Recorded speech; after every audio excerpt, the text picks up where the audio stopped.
Hello, and welcome to Take Control of Your Career. If you're looking to take your career to the next level, then you are in the right place. Today, we are joined by Juanita Ingram. She is a corporate attorney turned film producer who has a truly amazing career journey to share with us. So, Juanita, thank you so much for joining us today. Oh, thank you so much for having me. I'm so excited to be here. Wonderful. And she's joining us today from Singapore as well, because she has just moved to Singapore with her family. So that's part of our story that we're going to be learning and discussing today. So tell us about your career journey, because a lot of that also is tied up in your husband's career. So you guys have quite an amazing story to tell together. Yes, so I am, I guess, technically what would be considered a trailing spouse, although my husband For the laughed. record, I prefer accompanying talent. I think so too. Although I'll tell you a story later as to why I embraced the term trailing spouse. I used to loathe it because it sounds like a dead squirrel being drugged by a car. So it does, like your roadkill or something. It just sounds horrible. But technically, that's what brought us to living globally or living internationally. Although my husband would laugh and say, I don't know about that. Like maybe his job was just the catalyst because I'm the one that keeps reinventing myself and finding different purposes and things to do in different career paths. So, but yeah, it's his job that moves us around. And we were in London for almost 5 years and then spent the last 2 years in Taiwan. And now we have been in Singapore for about 15 days. So there you have it. Well, thank you for joining us while you're still deep in the midst of transition. So that's the big picture and the where. Tell us a little bit about what has brought you to where you are today, where you have an amazing film and series on Amazon Prime, The International Ingrams. Yes. So, it's funny. The first time I actually even thought about taking a break from practicing law was when we moved to London. I went straight through undergrad. I always wanted to be an attorney. I'm still a lawyer. I just use my skills in different ways. I'm still licensed, but it was the break when we first moved to London. And I spent probably the first 4 months on the couch, crying and eating and wondering, who am I? What am I? Because so oftentimes we equate our identity, our self-worth, who we are, what we're all about with what it is that we do, especially with some professions. I still tell people, no one goes to law school, takes a bar exam, practice up because they don't want to do it. I don't. I love being an attorney. I still have a lot of platforms. I still, up until recently had clients until we moved to Taiwan. I was assistant general counsel. I flowed in and out of the traditional practice. But I think being abroad allowed me to expand the horizon and the scope of what I could do as an attorney. It allowed me to take a moment to discover other talents or really to reinvest in talents that I already had that I was just too busy to invest in because I was too busy adulting. And I'm a big person about seasons. There's a season for everything. And at one point, there was only time for me to be a new mom and an attorney and take a shower in that order, and if I took a shower for the day, I was winning. And so then you don't have to do everything all the time. But I think being abroad allowed me the opportunity to really stop and say, okay, Juanita, well, who are you? What really ignites you? What makes you feel as though you're not working? What other skill sets did you enjoy and love? Did you put on the back burner? Because I think as expats, especially as accompanying talent, I will shift to that term now. But I think we have the beautiful opportunity, if we look at it as an opportunity and take it as an opportunity to really thrive and flourish and discover new things about ourselves or rediscover things that we may have put a pin in for another time. So I started back acting. My mother had me in theater. I started performing in theater when I was 9. My mother's a musician. I grew up playing 5 instruments and painting and acting. But again, I just started adulting. And, I love helping people, which was the undertone of why I got into the practice of law. And so I decided to have my production company is a 501c3. So we are a mission-based. productions that we do are mission focused. And so it opened a whirlwind of opportunities. It was a long journey. I tell people all the time, I started this in 2011 was the first time we lived abroad. So you're looking at 10 years culmination of a journey. It did not start out the first 4 months. I didn't even know that there was like a diagnosis of trailing spouse syndrome, and this trailing spouse depression was like a thing. I didn't know that until I started researching for the show. And then I was reading the description. I was like, oh my God, that was me. So that's what that was. And I went through that and really had to discover, for me, I'm a person of faith. So I had to discover who God made me to be, all that he made me to be, and make sure that I didn't starve any of the multi dimensions that he created me to be. So that's a long-winded answer. What a great story. I'm still a lawyer, right? It's still a long-winded answer. And how great for you to come to terms with understanding kind of where you were in that situation. We see that all the time in our work at Impact Group. One of the areas that we focus on is supporting accompanying talent with the transition, whether that's domestically or internationally. And you're right, the international spouse, especially who has identity wrapped up in a career, if you can't immediately transition that, and this happens sometimes in domestically as well, but especially internationally, that sense of identity is so critical, and realigning yourself with who you are and redefining that in this new normal is so important. And it's one of those things actually that I feel as we are kind of in this process of emerging from COVID, I know that's kind of an unknown factor as well, but there's so many women in particular that are taking this opportunity to pause and reflect on, what do I really want? And, it's these life transitions, and obviously a pandemic creates a transition of its own that cause us sometimes to ask that question. And, I think there's so many people out there right now that are evaluating, what is it that I want for this next step in my career? And so I think your story is so great because it will inspire people to think big about what that could be for them. Well, yeah. And I think anytime life gives you the opportunity to pause, so whether it's an international move and a career shift or a pandemic, whatever the case may be, that gives you the opportunity to really take stock and take inventory. So sometimes we're so busy going and doing that, and we're doing the next best thing, or we're doing what we should do. We're doing what naturally comes and traditionally comes within a particular flow of life. And there's nothing wrong with that. But sometimes these pauses in life really give you an opportunity to think about, now that I have a chance to write this, 'cause sometimes if you're going through, like for me, I went straight from undergrad to law school. I did a JD MBA. I did everything. I ticked all the boxes. I did everything I was supposed to do in the traditional sense of my career. And I enjoyed it. It wasn't like, I was bad at it or anything. It was like I didn't enjoy it.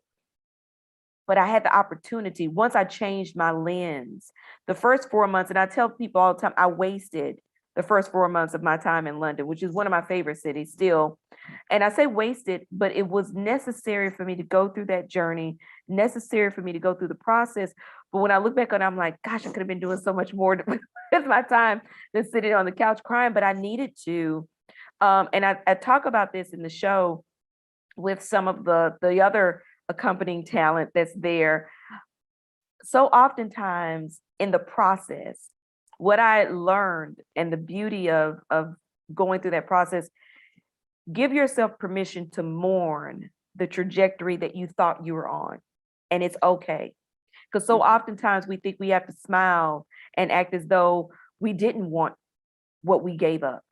And it's okay. And it doesn't mean that you aren't going to love where you're going. You aren't going to love the rewrite of your life. You're not going to love where you're emerging from. But if you don't allow yourself to fully close that chapter, I wanted to be a judge at one point in time. Now I may still be that. I may have my own judge show, it may still manifest in a different way. But, in terms of the trajectory of the first 10 years of my career, I had to sit down in those 4 months and say, Juanita, that's not going to happen. And as much as I'm loving what we're doing, because when you say yes to this assignment, you say yes to giving that up. You cannot blame your spouse. You cannot blame the relocation company. You can't blame everybody else in the world. You say yes to shifting. And in that yes, it is okay for you to have days to say, gosh, I really wanted to do X, Y, and Z. But now it's going to be something else, and I'm going to make the best of it. And you never know. For me, it has been the absolute best decision, best journey.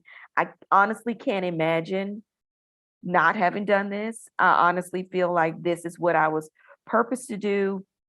And I did the research also, which I think helps for personality types like mine, that I looked up other attorneys that were doing things outside of the traditional box. And I took the lid off of the possibilities. I put the lid on myself. Society will put lids on because people will say, oh my gosh, are you crazy for quitting your job and following your spouse? The first time I did that was domestically when I moved from Tennessee to Indiana, and I quit the law firm that I was at, that I was actually being groomed for a judge position. And people thought that I was crazy, and you hear all these different narratives. That's one form of a lid, but oftentimes we'll put our own lids on ourselves, and we'll think that, well, I can't do anything but sit here and be an expat in the sense of maybe go to the American club, and not really pursue anything of passion or purpose. And that is just the complete opposite if you change your lens to one of seeing opportunity as opposed to seeing what you have so-called given up. And the day that Absolutely. I did that, man, I mean, people were like, who moved you here? Was it her or was it him? As I went back to acting, I thought to myself, what would happen if I went and auditioned for an agent? And would I get signed? And I did. And what would happen if I started going on auditions? And I landed my first independent feature film, got my first Best Actress nomination by the British Urban Film Festival, and just kept going. And then eventually that landed me behind the camera, starting my own production company, because you never stop being what you are. You just lend your talents to other things. And I looked at like Clive Davis, who is the CEO of Jive Records, who discovered Whitney Houston, Harvard attorney. I doubt if he misses a day in the class in the courtroom. I look at Iyanla Vanzant, who is around here fixing everybody's life, who used to be a public defender. Nobody knows that, So I looked at Gandhi and Nelson Mandela and other lawyers who went on to do other things of purpose and passion. And then I gave myself permission to do the same thing. And boom, here we are. Boom. Wow. There's Yeah. so much in what you just said. One of the things that I do want to unpack is that part about grief. And I think a lot of times, especially early in a international assignment or a relocation in general, there's that honeymoon period. Everything's new, it's fun. And so you're exploring things. And so a lot of times, especially on the corporate side, what people see during the relocation is everybody's happy.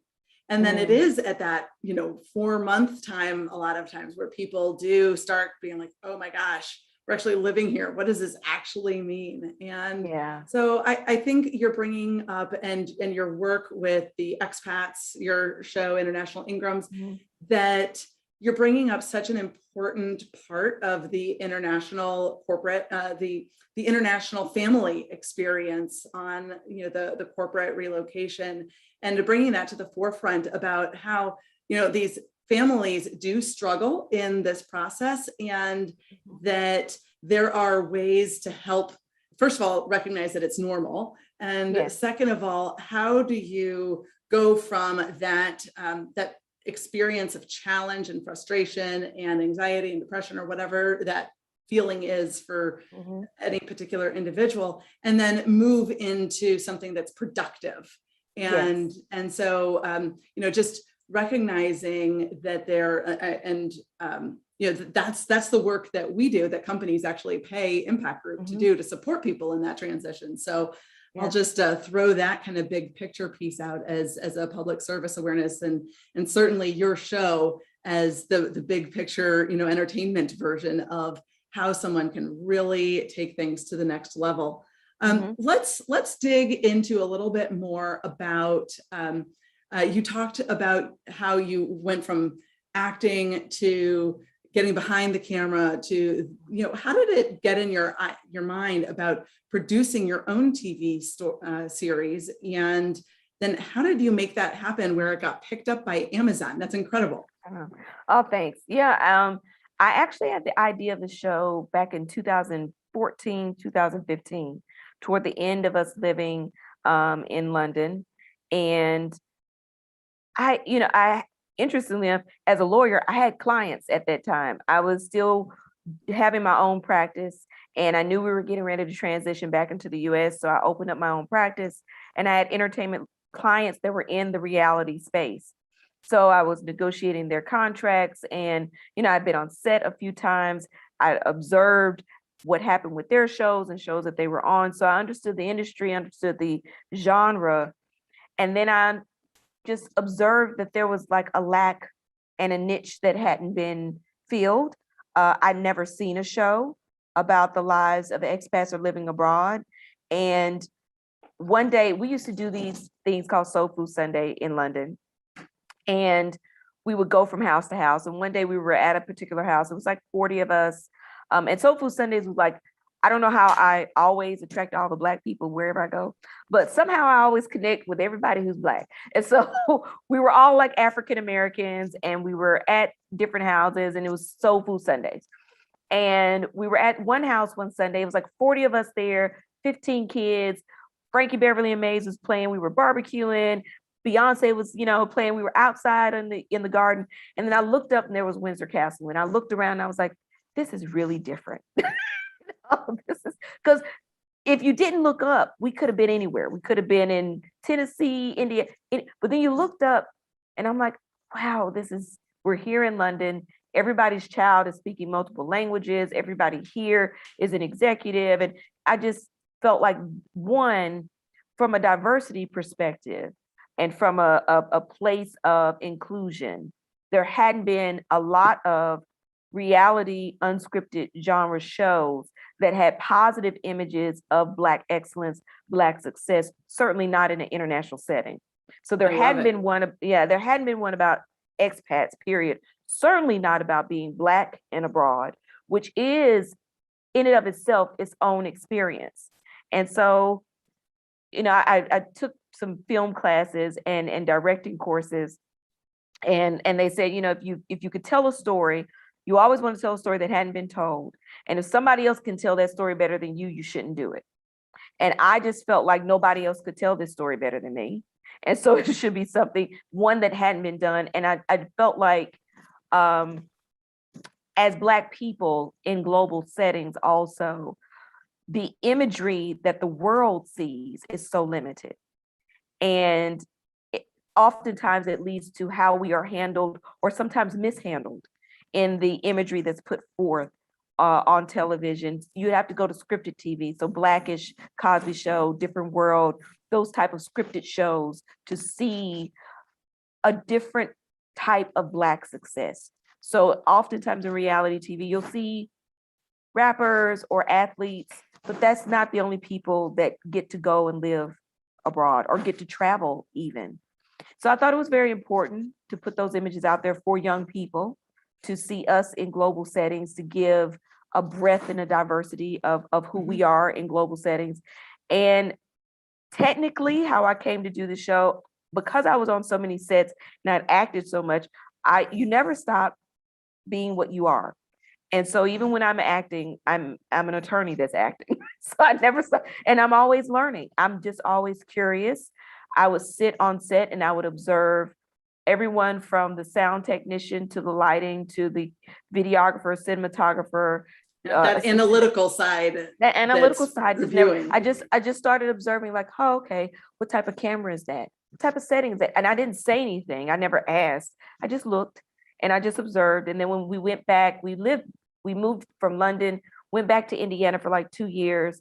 And I was questioning whether or not I should even continue acting. Went on an audition. I was like, okay, there's this TV series local here. If I get it, maybe that means I should. If I don't, fine. I went on, that local show allowed me to even observe even more. Then I had my own talk show. I came up with this idea. I'm like, okay, maybe I should do a talk show. It was called Legal Notion. It was like legal issues and current events, but we would explain things from a legal lens. So when Cardi B quit her tour with Bruno Mars, we talked, because she was a new mom, we talked about maternity leave rights. When Aretha Franklin died without a will, we talked about estates planning, so it was, but in doing that, I hired a crew, and then I realized, I was like, I could do this myself. And that's when it came to me about producing and creating. And then I did a couple of short films, won some awards, and realized that I was good at it, and took some courses, and decided, when they started whispering about us going back out internationally, I was like, now is the time for this show. And we started rolling the cameras, and I decided 6 months, because we had it took a long time for us to get over to Taiwan.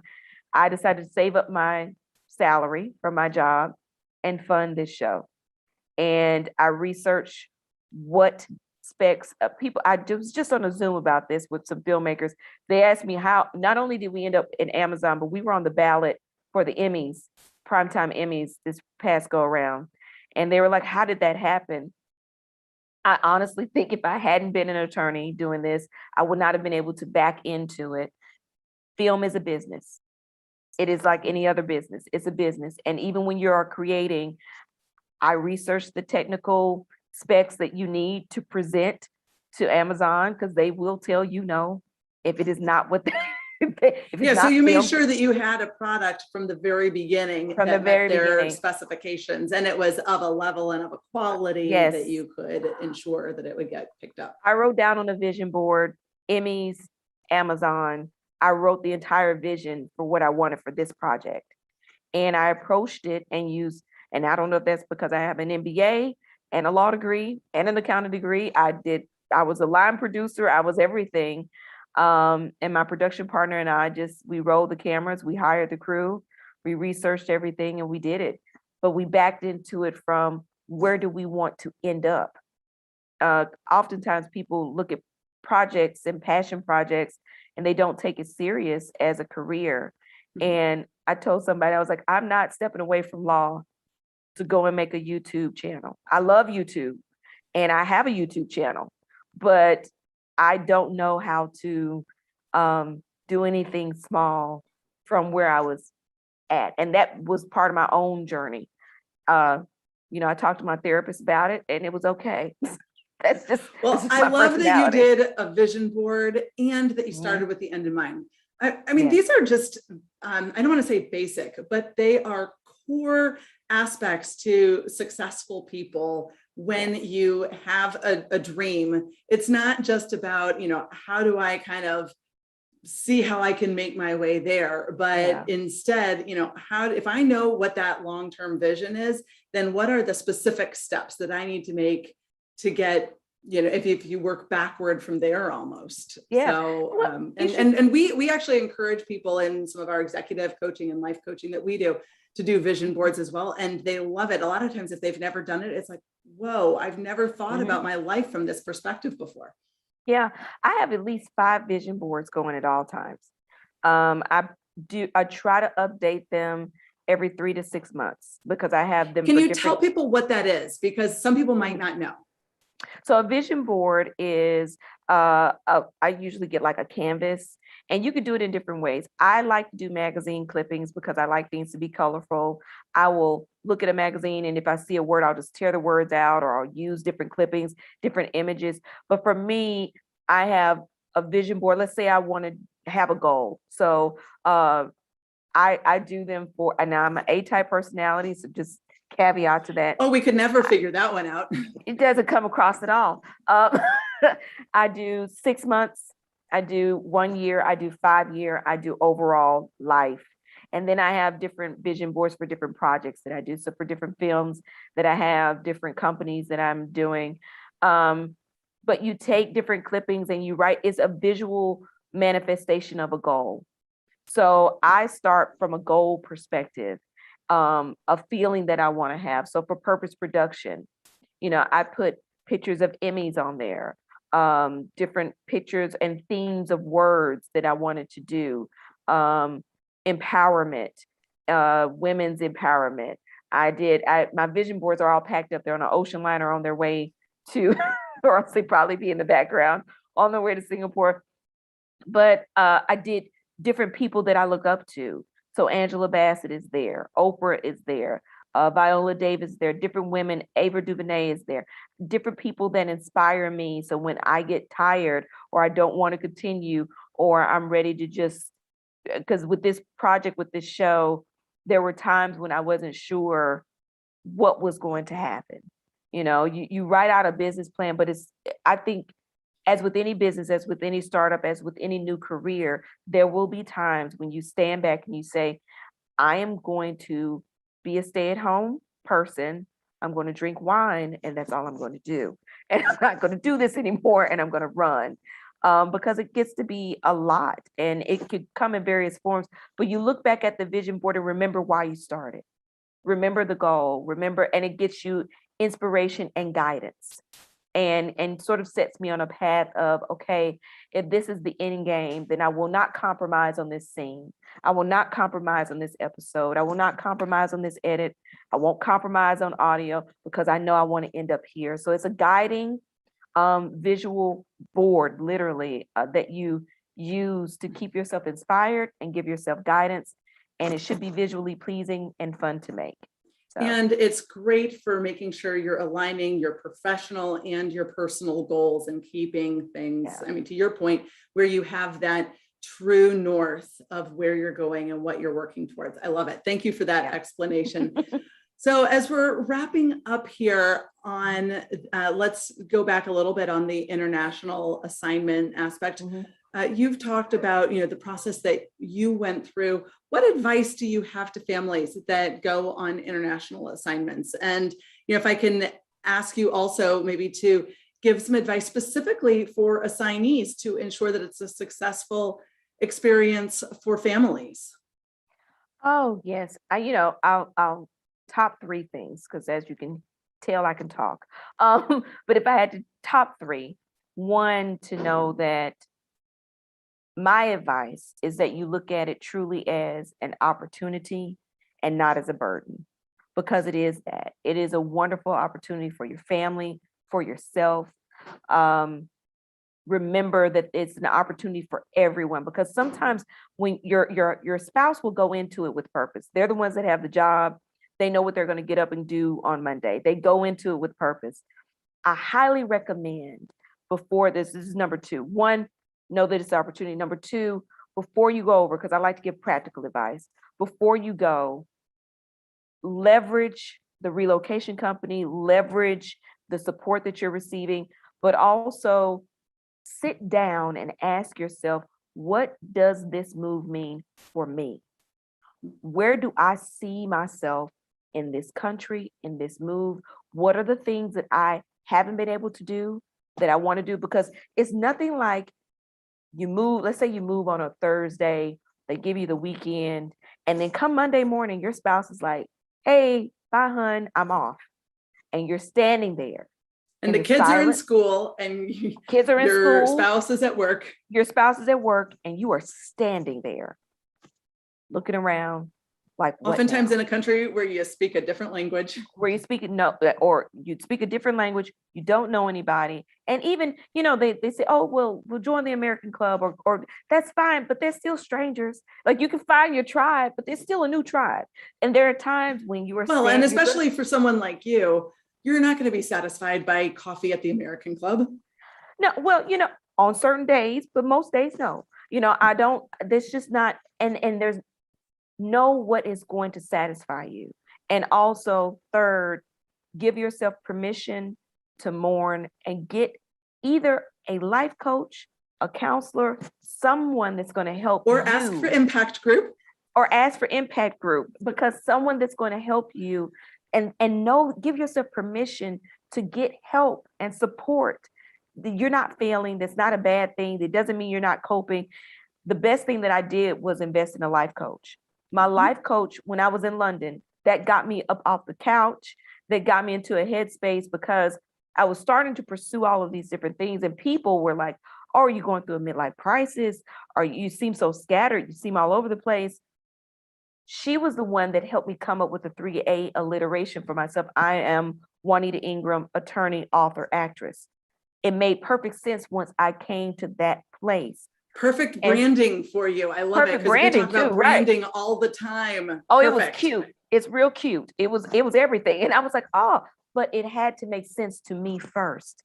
So allow yourself to have someone help you make it make sense to you, whatever it is. You don't have to be a filmmaker and go off and do big, it could be the smallest things, but allow yourself to mourn the trajectory that you were on. Don't stay there, but it's okay for you to be there sometimes, and get the support that you need in order to really thrive and really see the opportunity, because they can help you see it as opportunity and not opposition, not burden. Yeah. And then go to Pinterest, get a book, like go out, do walks on your, like explore. If you're in a safe place, I will say that. Now, if you're in a challenging country, do it safely. But there are so many beautiful things to discover. Just take the limits off and get the support that you need, and not be shy about it. And it has been the best experience of my life. I don't regret it at all, but I did approach coming into it this time a totally different way than when I first went into London. And I came in, my husband was like, I don't know who's pushing this move, if it's me or if it's you. Because there were times in every company where it may be, oh, you're going, maybe not, maybe you are. And I'm like, oh no, we're going. Like well, it became part of this opened up a whole new career path for you. So absolutely, his international move actually was helping you execute your career vision as well. So, I mean, that's one of the things that I love about where how things have worked within your relationship, where it's become such an intertwined kind of career and marriage piece. And so that's where we'll end. Any final marriage advice? Because it seems like you guys have only grown stronger through this process. And, we work with so many women and men who are, very career oriented and, very committed to their relationships. You have a wonderful example of a really solid relationship that, of course, has lived itself out in the public eye. So maybe just share a couple little marriage, some marriage advice for people who are, really committed to a strong dual career relationship. Absolutely. And I think dual careers can be challenging, but they can also be extremely rewarding. We've been married, in November, it'll be 17 years. And one, I think it's really important to know that these type of assignments will make you closer. They will also test you, because it is stressful at times. And so you'll see your spouse at their most stressed. But if you just make it through the beginning part of the training, give yourself the first 6 months to freak out, but understand that you are each other's best friends. You are each other's strongest supporters. Never stop dating. And it goes both ways. It absolutely goes both ways. I mean, the reality is that, and this is why I came to be comfortable with the word trailing spouse. I study wolf packs and packs of wolves. And in a wolf pack, in the front are the elderly and the young, and those who may be sick, they're out front. In the middle are the people that go to work, the hunters. And in the back are the ones that lead in a different way. They're in the back, but they're making sure, and they're trailing behind, but they're making sure that everybody's taken care of. They really are the heartbeat of the pack. I think in this season, if you all have a conversation about what does a successful international assignment look like, what are your expectations, and what are your roles going to be, not forever in your marriage, but in this assignment, and because they may change once you come out of this success, not assignment. only from the career standpoint, but also from the family standpoint. So again, from family first. Yeah, I think from family first, because I honestly, careers, companies come and go, but I am a firm believer that family is really all that matters. And these type of assignments really helped hone that for me, and accepting the role that I was going to play in this assignment, which meant, yes, I was going to do more laundry than I'd ever done before in my life. Yes, I was going to be a stay-at-home mom in some respect, some form. But what does stay-at-home mom look like for me? Not for everybody else, not for Martha, not for the rest of them. But what does that look like for me? What does a successful family unit look like for you and your family? And define it for yourselves. You do not have to do what everybody else is doing. It's the worst thing you can do, is try to do what someone else is doing in their marriage and think that it has to work that way for you. Define it for yourselves. It's a unique opportunity, so you should have unique solutions. Awesome. Well, with that, I am so appreciative of the gems that you've shared with us today, Juanita. We wish you the best in your transition to Singapore. And thank you so much for being with us today.